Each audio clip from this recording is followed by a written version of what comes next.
আসসালামু আলাইকুম, hello everyone, welcome back to my another new video. কি অবস্থা সবাই, কেমন আছেন, কে কোথা থেকে দেখছেন আমার ভিডিওটা অবশ্যই কমেন্ট করে জানাবেন। আশা করছি সবাই অনেক ভালো আছেন। আলহামদুলিল্লাহ আমি অনেক ভালো আছি। তো আমি বোরকা পরে রেডি হয়ে গিয়েছি। আমি সেদিনকে আমার শ্বশুরবাড়ি যাওয়ার উদ্দেশ্যে বাসা থেকে বেরিয়েছিলাম। তো আমার জীবনটা একান্তই একার। আমি আমার বাবার বাড়ি আসি তাও আমি একা, আমার শ্বশুর বাড়ি যাই তাও আমি একা। মানে কেমন যেন জীবনটা বড্ড একা। কিছু মনে করি না, কারণ কি দিন শেষে তো আমি একাই। কারণ পৃথিবীতে এসেছি একা, পৃথিবী ছেড়ে চলেও যাবো একা। 2 দিনের এই দুনিয়াতে মানুষগুলোর সাথে জাস্ট বসবাস। তারপরও মাঝে মাঝে প্রচণ্ড খারাপ লাগে যখন একা রাস্তায় চলাচল করি, যে যদি পাশে একটা লোক থাকতো তাহলে খুব ভালো হতো। কী করবো, আপনাদের ভাইয়াও তো আমার সাথে আসে নাই, সে ঈদে ছুটি পাবে আরও কিছুদিন পরে। তো আমি একাই এসেছিলাম বরিশালে আমার বাবার বাড়িতে, সেখান থেকে আবার একটু শ্বশুর বাড়িতে যাচ্ছি। তাদের সাথে কিছুটা দিন সময় কাটিয়ে তারপর আবার বাবার বাড়িতে আসবো ইনশাল্লাহ। আশা করি এবার আল্লাহ তাআলা চাইলে আমি ঈদটা আমার মায়ের সাথে করব। তো সেই আশাই রাখছি। তো যাচ্ছি এখন আমি আমার শ্বশুরবাড়ি। সবাই আমার সাথেই থাকুন এবং আমার ভিডিওটা কন্টিনিউ দেখতে থাকুন।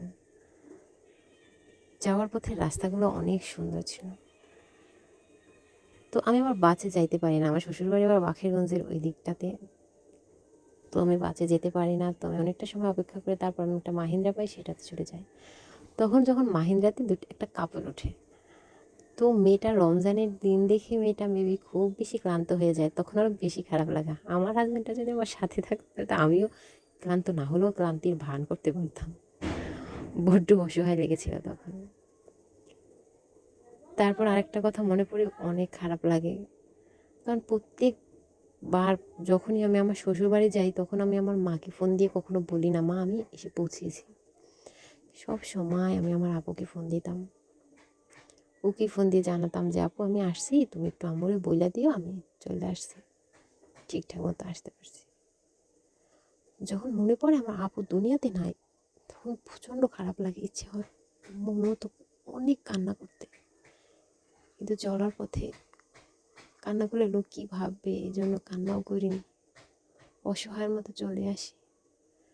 তো এই তো প্রায় কাছাকাছি চলে আসি। বাকিরগঞ্জে আসার পর আমার শ্বশুর বলেছিল তাকে ফোন দিতে, সে আসবে নিতে।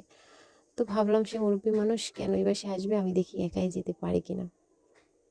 তো আল্লাহর নাম নিয়ে বেরিয়ে পড়লাম। তো আস্তে আস্তে আর আমাদেরকে তো আল্লাহ একটা ভাই দেয় না, আর বাবাও তো দেশে থাকে না, তো এজন্য জীবনে সব সময় সব ক্ষেত্রে অতিরিক্ত সাহস নিয়ে চলাচল করার চেষ্টা করি। আর বাকিটা আল্লাহর উপর ছেড়ে দিয়ে যা রাখবে আল্লাহ তাআলা ভাগ্যে সেটাই হবে আমাদের সাথে। তো এই তো কাছাকাছি চলে এসেছি। তো বাকিটা আর কি বলবো। তো আমার ভিডিওটা ভালো লাগলে অবশ্যই লাইক করে দিও। তো আজকের মতো এই পর্যন্তই। ভেবেছিলাম শ্বশুরবাড়ি পর্যন্ত ভিডিও করব, সেটা পারলাম না। তো আল্লাহ হাফেজ, সবাই ভালো থাকবেন।